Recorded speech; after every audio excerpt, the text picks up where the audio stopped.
உன் வார்த்தைகள் கேட்கப்பட்டது என்று வேதவசனம் சொல்லுகிறது. வித்தியாசம் உண்டாகும்படி செய்வேன் என்று கர்த்தர் சொல்கிறார். நான் உன்னை வெறுத்து விடவில்லை என்று கர்த்தர் சொல்லுகிறார். இன்றைக்கு கர்த்தர் நமக்கு தருகிற ஒரு வார்த்தை வார்த்தை வார்த்தை கற்பனைக்கு பயப்படுகிறவனோ பலனடைவான், பலனடைவான்.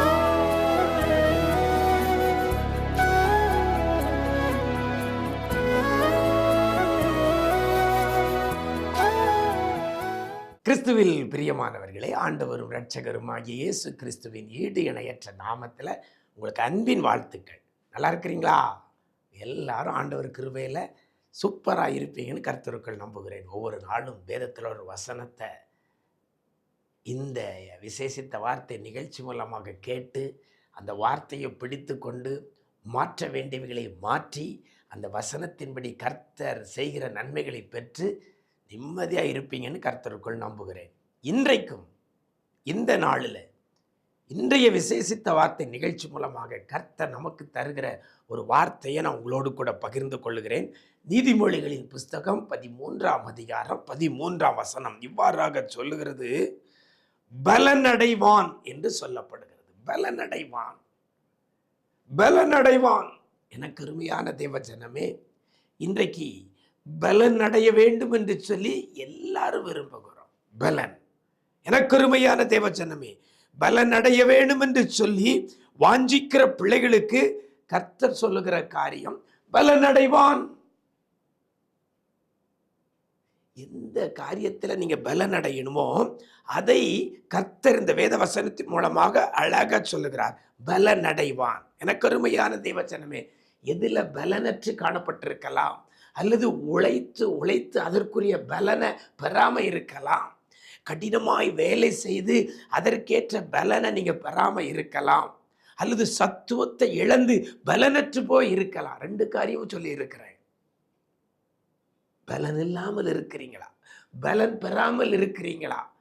கர்த்தர் சொல்லுகிறார் பலன் அடைவான். வேத வசனம் சொல்லுகிறது பலன் அடைவான்.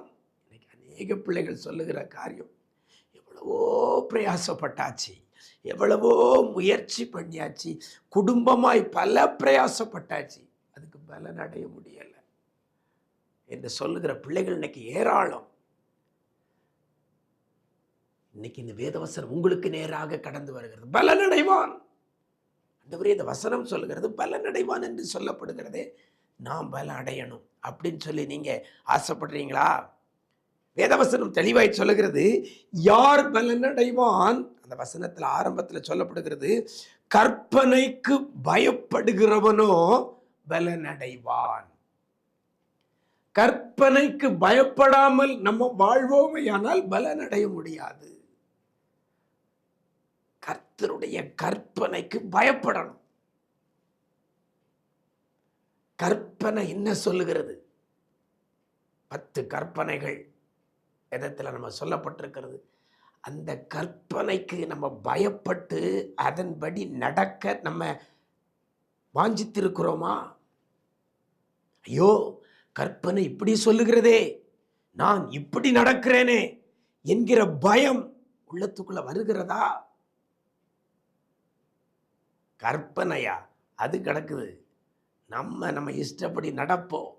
நம்ம கண்களின் காட்சியின்படியும் நெஞ்சின் வழிகளின்படியும் நடப்போம் என்று சொல்லி நம்ம நடப்போமையானால் கற்பனைக்கு பயப்படுகிற மனுஷனாக அல்ல.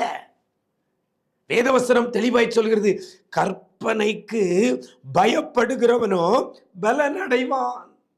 இன்னைக்கு நீங்க நம்மளை யோசிச்சு பார்ப்போம், சீர்தூக்கி பார்ப்போம். நான் கர்த்தருடைய கற்பனைக்கு பயப்படுகிற மனுஷனா இருந்திருக்கிறேனா? யோசிச்சு பாருங்க, சிந்தித்து பாருங்க, சீர்தூக்கி பாருங்க, அலசி பாருங்க. இருதயத்தை கடினப்படுத்தி கொண்டு எத்தனை பாவங்களை செஞ்சிருக்கிறோம். கற்பனைக்கு விரோதமாக, கட்டளைக்கு விரோதமாக நடந்திருக்கிறோம் அல்லவா? பார்த்திருக்கிறோம் அல்லவா? செயல்பட்டு இருக்கிறோம் அல்லவா? அதனால தன்னுடைய வாழ்க்கையில் அநேக பலனை இழந்திருக்கிறோம், அநேக ஆசீர்வாதங்களை இழந்திருக்கிறோம், அநேக நன்மைகளை இழந்திருக்கிறோம். மாறாக நீங்க கற்பனைக்கு பயந்து நடக்கிற பிள்ளைகளாக, கற்பனைக்கு பயப்படுகிற பிள்ளையாக இருப்பீர்களேயானால் நீங்க பலன் அடைவீங்க. ஒரு அப்பா பேச்சுக்கு பிள்ளை பயப்பட்டா அப்பா வெறுக்கிற காரியத்தை செய்யாது. அப்பாவுக்கு பயப்படாத பிள்ளையா இருந்தா எல்லா பாவங்களையும் செய்யும். அதுபோலதான் கற்பனைக்கு பயந்து நடந்தால் பாவத்துக்கு நம்ம விலகி ஓடுவோம். அப்படி பாவத்துக்கு விலகி ஓடுகிற பிள்ளையா நம்ம இருக்கும் பொழுது பலன் அடைவோம். பலன் அடைவோம். எதை செய்கிறோமோ அதற்கேற்ற பலன் உண்டு. என்ன பிரயாசப்படுறோமோ அதற்கேற்ற பலன் உண்டு. சரீரத்திலையும் பலன் உண்டு, ஆவிக்குரிய காரியத்திலையும் பலன் உண்டு, உலக பிரகாரமான காரியத்திலையும் பலன் உண்டு. எனக்கு பலன் இல்லையே, நான் செய்ததற்கு பலன் கிடைக்கல நம்ம சொல்ல வேண்டிய அவசியம் வராது.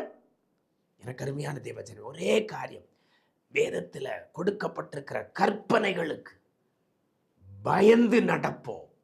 கற்பனைக்கு பயப்பட்டு செவ்வையான வழியில நடப்போம். நம்ம செய்கிற எல்லா காரியத்திலையும் பலன் அடைய முடியும். நான் செஞ்சு எனக்கு இதுல பலன் இல்லைன்னு சொல்ல முடியாது. நான் இதுல உழைச்சி எனக்கு பலன் இல்லைன்னு சொல்ல முடியாது. எனக்கு கர்த்தர் கொடுப்பார். கற்பனைக்கு பயப்படுகிறவன் பலன் அடைவான். இந்த வேத வசனத்தின்படி நான் கற்பனைக்கு பயப்படுவேன், நான் பலன் பெறுவேன் என்ற நம்பிக்கையோடு கூட கடந்து செல்லுங்கள். கர்த்தர் பெரிய காரியங்களை செய்வார். நாம் ஜெபிக்கலாமா? எங்களை நேசிக்கிற நல்ல தகப்பனே, ஆசீர்வதிக்கப்பட்ட நல்ல நாளுக்காக உம்முடைய சமூகத்தில் வருகிறோம்.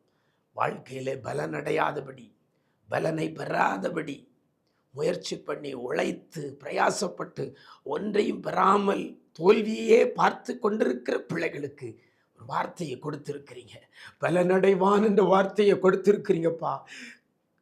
கற்பனைக்கு பயப்படுகிறவன் பலனடைவான் என்ற வார்த்தையின்படி இந்த வார்த்தையை கேட்கிற ஒவ்வொரு பிள்ளைகளும் வேதத்தில் கர்த்தர் கொடுத்த கற்பனைகள், கட்டளைகள், அதற்கு பயந்து நடக்க கிருபை செய்யுங்கப்பா.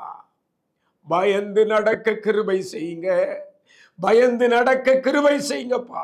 என் தேவன் பெரிய காரியங்களை செய்வீராக.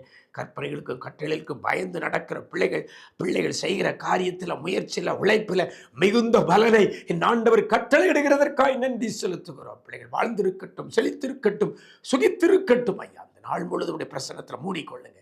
எங்கே போனாலும் வந்தாலும் சமூகம் முன் செல்லட்டும், பாதுகாக்கட்டும். செய்கிற காரியத்தில் அத்தனையிலும் பிள்ளைகள் பலனடைய உதவி செய்யுங்க. கிருபைகள் பெருகட்டும். மீட்பர் இயேசுவின் மூலம் ஜெபிக்கிறோம் நல்ல பிதாவே.